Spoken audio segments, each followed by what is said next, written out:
একদিন এই দয়ালু মেয়েটা ঘুম থেকে উঠে লক্ষ্য করে তার বাড়ির পিছনে একটা ববক্যাট মানুষের পাতা ফাঁদে খুবই বাজেভাবে আটকা পড়েছে।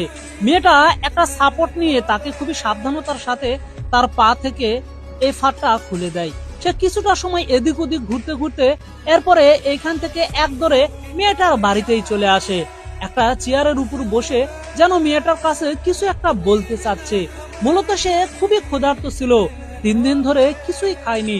হয়তো একটু খাবারের জন্য মেয়েটার কাছে আসে। মেয়েটা যখন দরজা কোনোভাবেই খোলে না, সে ঘুরে ঘুরে বাসার পালতু বিড়ালের সাথে একটা সম্পর্ক গড়ে নেয়, যাতে বিড়ালটা মেয়েটাকে দরজা খোলার জন্য রিকোয়েস্ট করে। পরের দিনে দেখা যায় মেয়েটা ঠিকই দরজাটা খুলে দিয়েছে। আর এইবার সে হাঁটতে হাঁটতে মেয়েটার বেডরুম পর্যন্ত চলে আসে, যেন মেয়েটাকে খুঁজতিছে, যেন বলতিছে আমি ক্ষুধার্ত, আমাকে একটু খাবার দাও। এই বলে সে আবারও জানালার পাশে সেই সাদা রঙের ধবধবা বিড়ালের কাছে চলে যায়। মেয়েটা তার মাসুমিয়াত দেখে সত্যিই মুগ্ধ হয়ে যায়। কিছু তাজা মাংস তাকে খাইয়ে দেয়, এরপরে তার মাথায় আদর করিয়ে দেয়।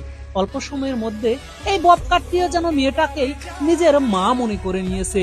সত্যি কথা বলতে মেয়েটার সাথে তার এখন অনেক অনেক ভালো একটা বন্ধুত্ব হয়ে গিয়েছে।